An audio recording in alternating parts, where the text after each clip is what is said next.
목사님 안녕하세요. 네, 안녕하세요. 반갑습니다.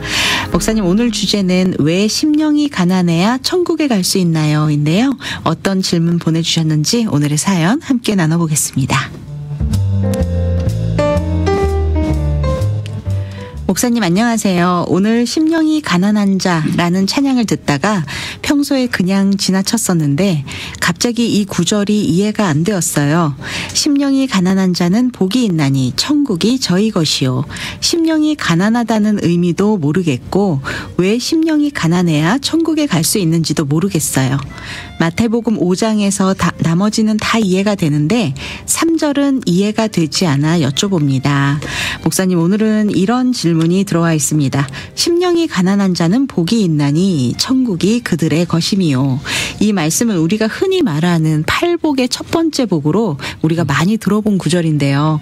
오늘 사연 주신 분께서는 왜 심령이 가난한 자가 복이 있는지, 그리고 왜 천국의 그들의 것인지라는 질문을 해주셨습니다. 먼저 이 구절의 배경에 대해서 좀 설명 부탁드립니다. 네, 늘 말씀드리지만 무슨 질문이든지 어리석은 질문은 없다는 말이 있잖아요. 네. 네, 이런 질문하시는 건 참 좋은 것 같고요. 그리고 성경을 읽으시다가 우리 애청자 여러분들도 이렇게 좀 질문을 많이 하시면 성경을 훨씬 많이 이해하게 됩니다. 그냥 쭉 읽어 나가기보다 네. 왜 이렇게 말씀하셨을까? 누가 한 말인가? 이게 또 무슨 뜻일까? 네. 한번 생각해 보면, 그리고 그 답을 찾아가다 보면 성경의 배경도 또 보게 되고 또 뜻도 훨씬 더 이해하게 되고 네. 그렇게 이해했던 것들은 잘 안 잊어버리죠. 네, 내가 맞습니다. 스스로 공부해서 궁금증을 가지고 네. 이렇게 답을 찾아봤던 것, 그런 참 좋은 자세인 것 같고요. 네. 이게 배우려는 마음인 거죠. 네. 그래서 예수님을 배우는 제자이기 때문에 성경 말씀 읽을 때 이런 질문을 많이 하면 좋겠다는 말씀 드리고 네. 오늘 이 말씀은 팔복이라고 하죠.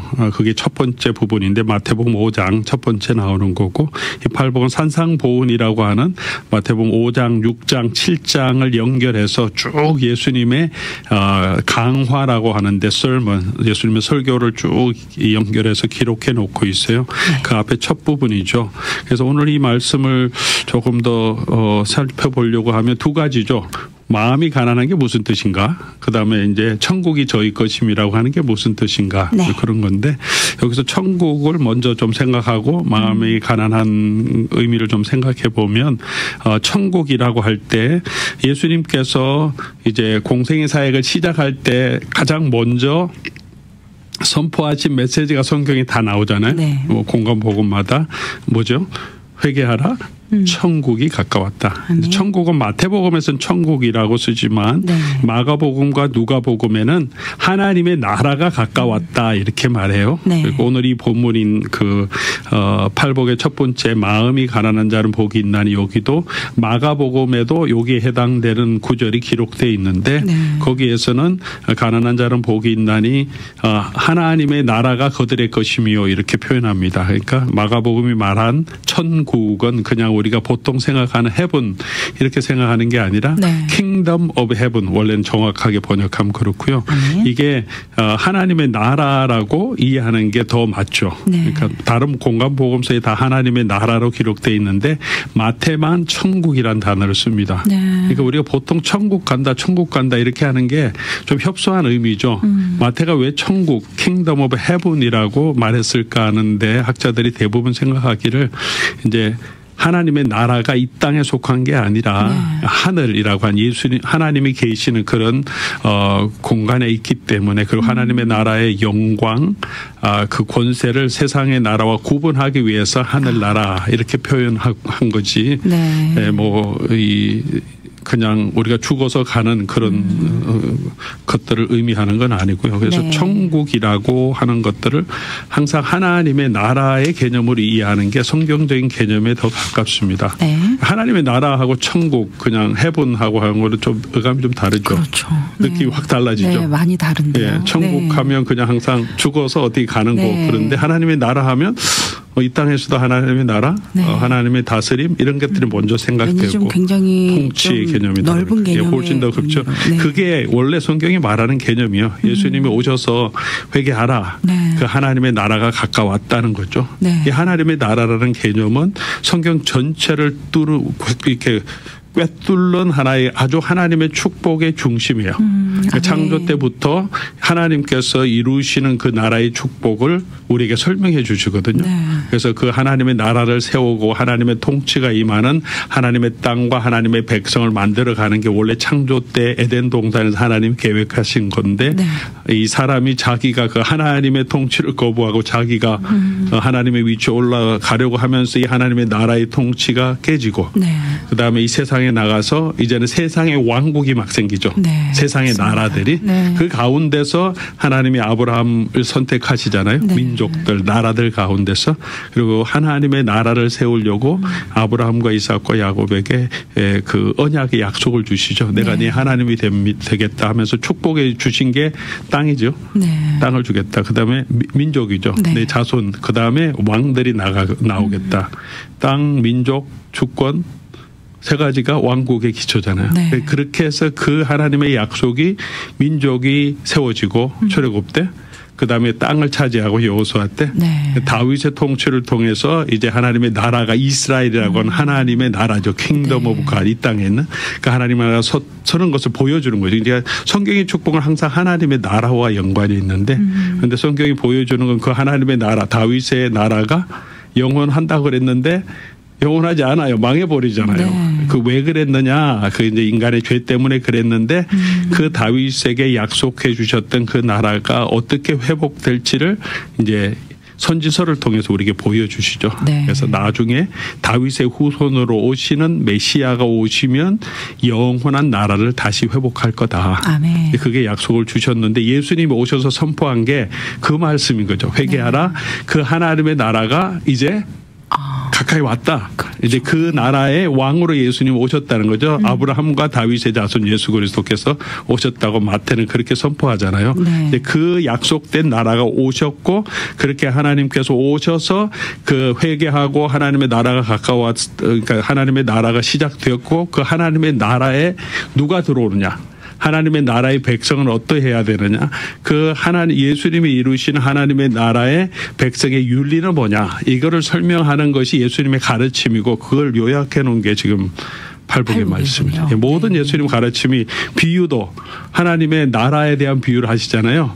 천국은 이와 같으니 마태복음에도 많이 나오고 하나님의 나라는 이와 같으니 네. 그 예수님이 하신 기적, 능력, 표적도 하나님의 나라의 영광, 하나님의 나라의 왕 대신 예수님의 권능을 보여주면서 하나님의 나라와 통치가 임하면서 모든 악한 것들이 물러가는 것을 우리가 보여주시는 거죠. 네. 그런 예수 그리스도의 메시지 안에 이제 시작 부분이 있는 거죠. 아, 그렇군요. 네, 네. 그런 개념 안에서 좀 이해할 필요가 있죠. 네. 지금 목사님 말씀을 이렇게 듣다 보니까 성경 전체 내용을 이렇게 착 일목요연하게 정리를 해주셨다라는 생각이 드는데요. 산상수훈은 예수님이 가져오시는 하나님 나라의 축복을 누리는 하나님 백성의 삶의 원리 이렇게 이해하면 될까요? 그렇죠. 아주 네. 잘 요약해 주셨습니다. 네. 신학자들이 존 스토트를 비롯해서 모든 신학자들이 그렇게 얘기하죠. 이거 하나님의 나라의 윤리다. 네. 물론 성경 이제 마태복음, 공관복음 전체에 요한복음에도 나오지만 예수님의 하나님의 나라에 대해서 뭐 여러 가지 말씀하시는데 이 산상보훈이라고 그러죠. 네. 이거는 에키스다. 보통 이렇게 얘기하죠. 네. 하나님의 나라의 윤리 에키스다. 그리고 하나님의 나라가 어떤 사람의 것이고 그 사람들을 어떻게 해야 하는지를 우리가 설명하는 거죠. 네. 그렇다면 팔복은 이런 하나님 나라 백성 윤리에서 어떤 의미를 가지는 걸까요? 먼저 팔복을 좀 말씀을 해주셨는데요. 네.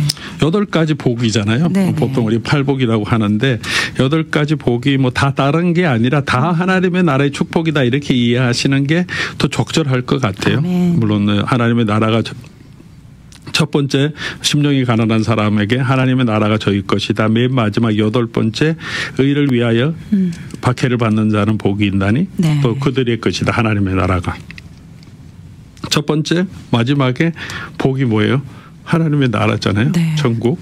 그 가운데 있는 위도도 받고 긍휼히 여김도 받고 또 이런 모든 것들은 다 다 하나님의 나라의 축복이라고 볼 수 있죠. 왜냐하면 이렇게 첫 번째 나오고 끝에 같은 축복을 기록하는 게 이 히브리 문학에서는 수미상관법 이렇게 얘기하거든요. 네. 그러니까 envelope structure라고 영어로 얘기하는데 맨 앞에 주제와 마지막 주제를 연결시키면서 이 유닛이 하나다. 네. 그런 것들을 이해하게 하고 이 주제가 같은 하나님의 나라의 축복이다. 이렇게 우리가 설명해 주는 부분이라고 생각하죠. 네. 그러니까 팔복 전체가 하나님의 나라에 들어가는 사람들의 조건, 자세, 어떤 사람들이 하나님의 나라의 복을 누리는가를 이렇게 설명해 주는 거라고 할 수 있죠. 네.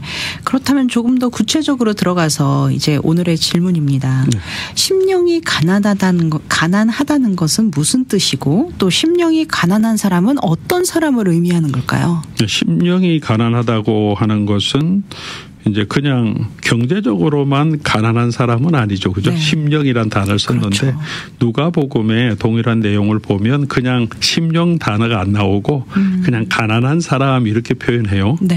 그러니까 아마 예수님이 처음에 그냥 가난한 사람이라고 얘기를 했을 텐데 아마 그 의미가 네. 단순히 경제적으로만 가난한 사람이 아니라 네. 예수님이 말씀하시는 것은 경제적으로 부유하든 또 가난하든 물론 가난한 사람이 대부분 더 겸손하게 되죠. 네. 구약 성경에도 히브리 컨셉에서는 가난한 사람하고 온유하고 겸손한 사람이 맥을 같이 합니다. 네. 왜냐하면 가난하면 항상 이렇게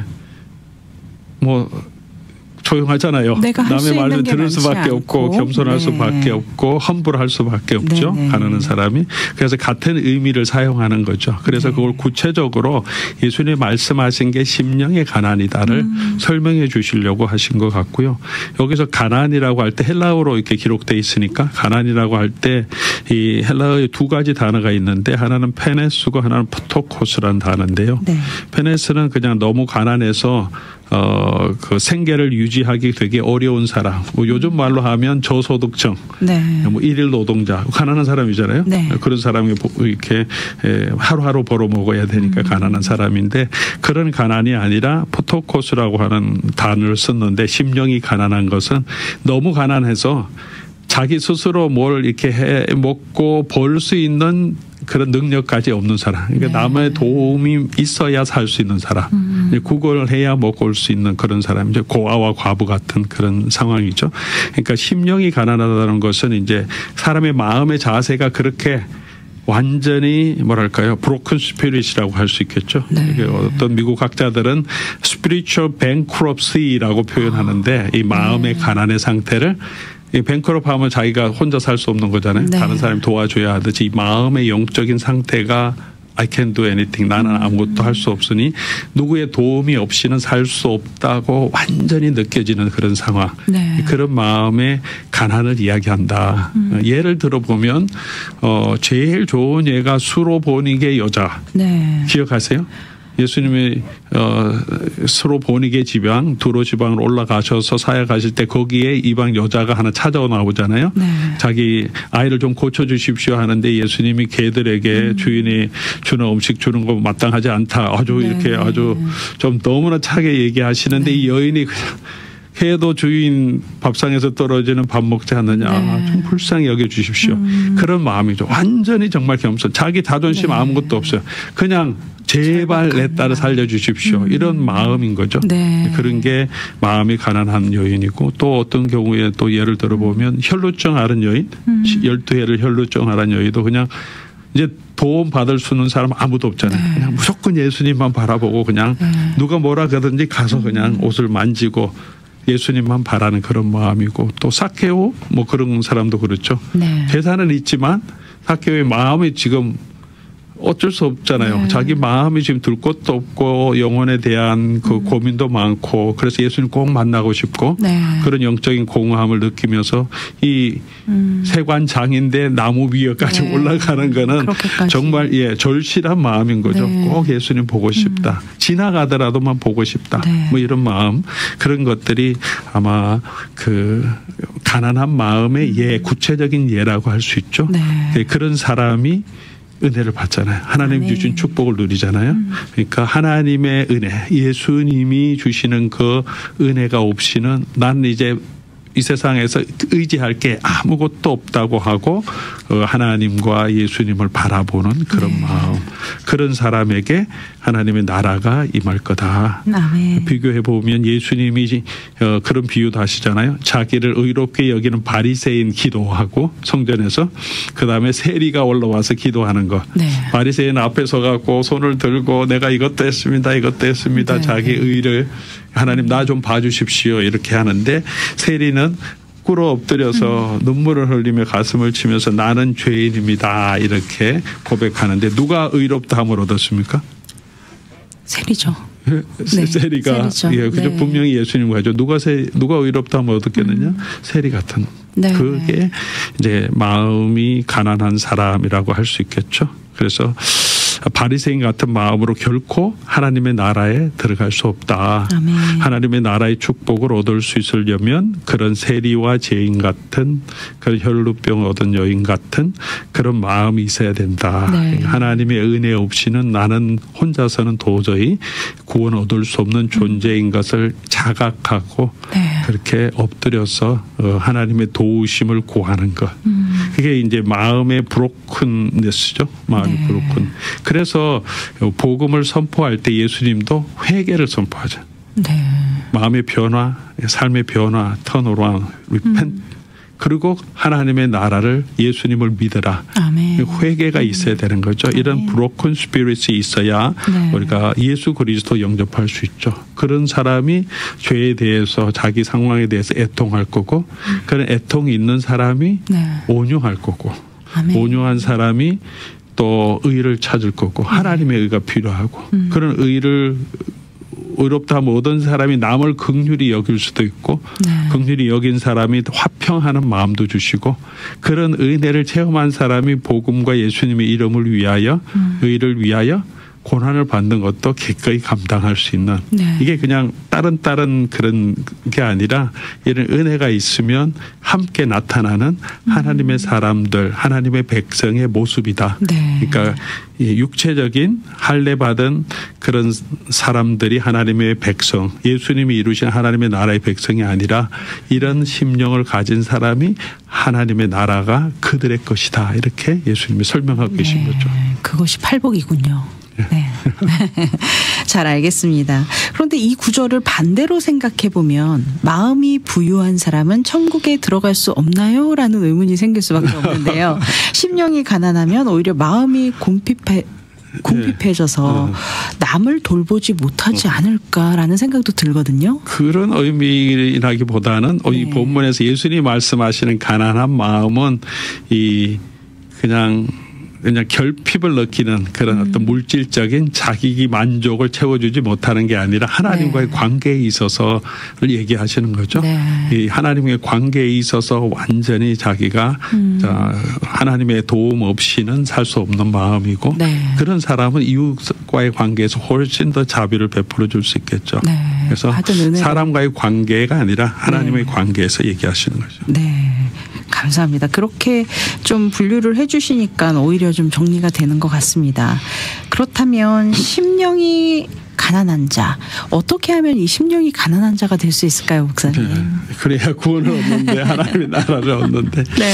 성경적으로 보면 예수님의 가르침이 여기 다 녹아드는다고 할 수 있겠죠. 심령이 가난하면, 가난하려고 하면 진짜 자기가 죄인인 것을 알아야 되죠. 그리고 자기 스스로 이 죄의 몸에서 해결을 받을 수 없다는 것을 자각할 때 네. 내가 브로큰 스피릿이 되는 거죠. 네. 그러니까 바리새인들은 왜 자기가 죄인이라고 인식하면서도 자꾸 의롭다고 하냐 하면 다른 사람과 비교하면서 나는 이 정도 하니까 하나님이 나에게 자비를 베풀어 주실 거야. 나는 의로운 사람이야. 이렇게 자꾸 주장하는 거죠. 네. 근데 그게 아니라 그 정도로 안 된다. 내가 아무리 노력하더라도 하나님 앞에서는 내가 의롭다함을 얻을 수 없다는 것을 자각할 때 네. 그때 그러면 이제 그때 브로큰 스피릿이 되는 거죠. 로마 7장에 사도 바울이 얘기하는 것처럼 쭉 이런 아담 안에 있는 인간의 모습들을 설명하다가 네. 맨 마지막에 오호라 나는 공고한 사람이로다.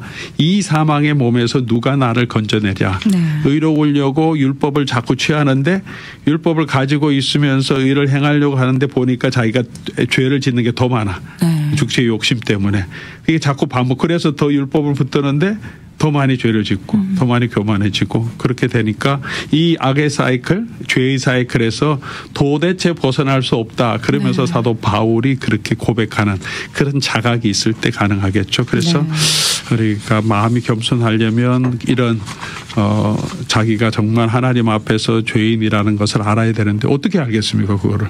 사람이 다 자기 입장으로 자기 생각대로 그렇죠. 예, 다 보는데 그래서 복음이 필요한 거죠. 하나님의 말씀이 필요한 거죠. 아멘. 성경을 통해서 우리가 죄인인 것을 알게 되죠. 네. 혼자 자기가 뭐 혼자 앉아갖고 명상하면서 아 나는 죄인이다 이렇게 빠져들지는 않죠. 네.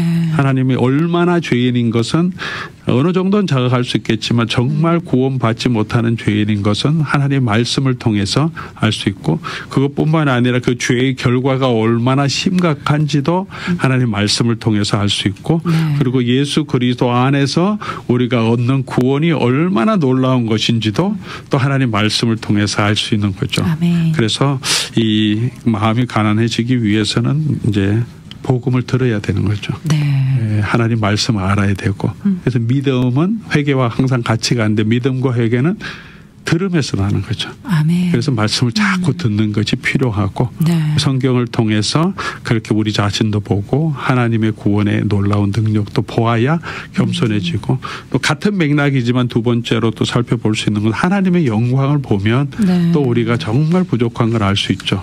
우리가 뭐 죄가 좀 더러운 게 있어도 약간 어두컴컴하면 더러운 줄도 모르잖아요. 그런데 밝은 곳으로 가면 이게 내가 눈에 있는 거, 몸에 있는 거 다 보이죠. 여자분들은 화장할 때 이 테이블 위에 크게 확대하는 거, 불 켜는 것도 있는 네. 그런 그 확대경 같은 게 있더라고요. 맞습니다. 저거 네. 한번 불 켰다가 깜짝 얼마나 놀라셨나요? 놀랐는지. 확대되는데 불이 들어오니까 제 잡티가 다 보이죠. 점까지 다 보이더라고요. 네. 그러면 놀라잖아요. 아, 내가 이런 점이 이렇게 많네 이런 게 알게 되듯이 네. 우리 하나님의 영광 앞에 서면 우리의 그 부족함이 확 드러나면서 우리가 겸손해질 수 있죠. 네. 바울이 회심한 게 그런 부분이죠. 네. 예수 그리스도의 부활의 영광 앞에서 완전히 넘어지면서 자기가 그때 깨닫잖아요. 얼마나 큰 죄인인지. 자기가 의롭다 하려고 막 율법의 의를 자랑하고 막 교회도 막 핍박하고 했는데 부활하신 예수의 영광 앞에 딱 서니까 그게 다 예수 그리스도의 원수로 하나님의 원수로 했다는 거예요. 자기의 그래서 자기가 죄의 괴수다 이런 표현까지 할 정도로 네. 그러면서 겸손하게 될 때 하나님의 은혜를 누리게 되는 거죠. 네. 그렇게 우리가 계속해서 하나님의 영광을 보는 것 그것도 뭐 자연을 통해서 볼 수 있지만 여전히 하나님의 말씀을 통해서 또 그 말씀의 은혜를 우리가 누릴 때 하나님의 영광을 이렇게 더 깊이 있게 체험하게 되니까 하나님의 말씀 또 성령 예배 이런 그 이게 그냥 다시 말하면 은혜의 방편이라고 보통 얘기하죠. 그냥 일상의 우리가 신앙의 삶인데 그게 우리로 하여금 하나님의 복음을 알게 하고 예배 드리는 거, 말씀 보는 거. 이 은혜의 방편이 제일 중요한 게 말씀과 성례 그리고 하나 더 붙이면 기도 뭐 이렇게 아주 중요한 것인데 이게 다 일상적인 우리 교회 성도의 삶의 한 부분이잖아요. 그런 것을 통해서 우리가 하나님의 은혜를 알게 되고 점점 더 겸손해지고 또 하나님의 영광도 보게 되면서 또 더 겸손하게 하나님의 은혜를 구하게 되는 것 같아서 그런 신앙의 기본적인 삶에 우리가 충실할 때 우리가 더 하나님 앞에서 겸손해지고 또 마음이 가난하여 하나님의 축복을 누리게 되지 않을까 생각합니다. 그래서 우리가 뭐 집회라든가 주일 예배도 그렇고요. 뭐 수요 예배, 새벽 예배, 새벽 기도 예배 이렇게 가는 이유가 말씀을 듣고 또 우리가 기도할 수 있는 시간을 갖고 또 그 말씀 가운데서 우리의 죄를 다시 한번 하나님 앞에 내려놓고 기도할 수 있는 그런 시간들이 될 수 있으니까요. 이게 아무것도 아닌 것 같지만 그런 것들이 우리 믿음을 유지하고 또 우리가 교만해지지 않게 우리를 잡아주는 아주 놀라운 역할을 하고 있는 거죠. 그래서 기본적인 신앙생활이 중요하고 왜 하는지도 조금 더 깊이 있게 생각하면 아 이게 참 귀한 거고 나 이거 왜 힘써야 하는지도 알게 되는 거죠. 뭐 직분 받기 위해서 그런 게 아니라 뭔가를 거창한 걸 하려고 보여주는 그런 거창한 아니라, 일을 하는 게 아니라 기본으로 돌아가는 게 중요해요. 하나님과 가까워지는 가장 본질적인 은혜의 방편들이죠. 교회 그 기본적인 교회 생활이라는 게 그래서 성도의 공동체도 필요하고요. 우리가 거룩하게 되기 위해서는 혼자만 거룩해질 수는 없거든요. 그래서 교회 안에서 말씀도 배워야 되고 다른 사람 하는 것도 봐야 되고 관계 가운데서 내가 부족한 것도 또 깨달아지고 또 내가 연약할 때 도와주는 또 그런 성도들 기도를 통해서 내가 또 하나님 은혜 가운데 더 설 수 있게 되고 이게 성도에게 공동체도 부족한 게 많지만 굉장히 우리가 이런 하나님의 은혜를 누리고 하나님의 나라의 축복을 누리는데 정말 기본적인 은혜의 방편을 하나님이 주신 거다. 예수님이 주신 거다 하는 것을 우리가 다시 한번 좀 잘 생각하면 좋겠습니다. 다시 한번 예배의 중요성이 다시 한번 인지가 되는 시간입니다. 감사합니다, 목사님. 오늘도 이렇게 귀한 말씀 주셨는데요. 마지막으로 혹시 오늘 주제에 관련해서 저희 성도 여러분들께 권면의 말씀 부탁드리겠습니다. 그냥 우리 하나님 앞에서 우리가 마음이 가난해진다는 것은 그냥 사람이 할 수 있는 것이 아니거든요. 그러니까 하나님의 은혜를 우리가 만나야 알 수 있기 때문에 결국은 복음으로 돌아가는 게 정말 하나님 앞에서 정말 브로큰 스피릿이 되는 가장 중요한 방법이라고 생각해요. 우리가 너무 교만한 사람 뭐 자기 마음대로 살다가도 하나님의 은혜가 탁 꼽힐 때 그때 거꾸러지는 경험들을 많이 하잖아요. 또 어떤 분은 그걸 회심의 체험이라고도 하는데 그런 은혜를 우리가 사모해야 되죠.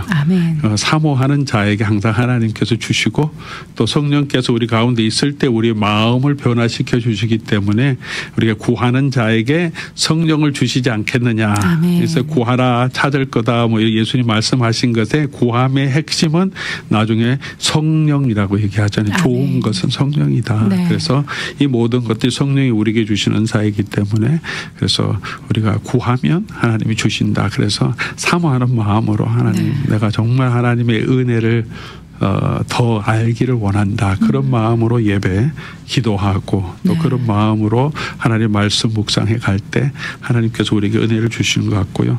그리고 마음이 가난하다는 것은 그냥 내 마음을 비우는 그런 게 아니고 마음을 채우는 거다. 이렇게 이해하시면 훨씬 좋을 것 같아요. 불교적인 또 힌두적인 개념은 우리가 마음을 비우는 거죠. 걱정, 염려 또 우리의 집착들을 비워냄을 통해서 자유함을 누리게 된다. 그렇게 절대 영향을 안 받는 그런 상황이 된다고 하는데 사실 그게 너무 힘든 고행의 과정이고 가능할까 하는 생각은 많이 들죠. 그런데 이 성경이 말하는 교회가 말하고 예수님이 가르쳐 주시는 영성은 채우는 거죠. 성령으로 예수님으로 우리가 채워지면 우리 마음속에 그 채움을 통하여서 정말 하나님이 주시는 은혜를 알게 되고 그러면 용서할 수 있게 되고 그럼 세상의 것도 조금 내려놓을 수 있는 그래서 예수님으로 많이 채워지면 또 더 많이 교만한 게 아니라 더 겸손하게 하나님의 은혜 앞에 엎드리게 되는 것 같아요. 그래서 그 일에 힘쓰면 좋겠습니다. 감사합니다. 오늘 신앙상담 시간 로뎀교회를 섬기시는 박일용 목사님과 함께 왜 심령이 가난한 사람이 천국에 갈 수 있나요? 라는 질문에 대한 궁금증 함께 나눠보았습니다. 오늘도 귀한 말씀으로 권면해 주신 박일용 목사님 감사합니다. 네, 감사합니다.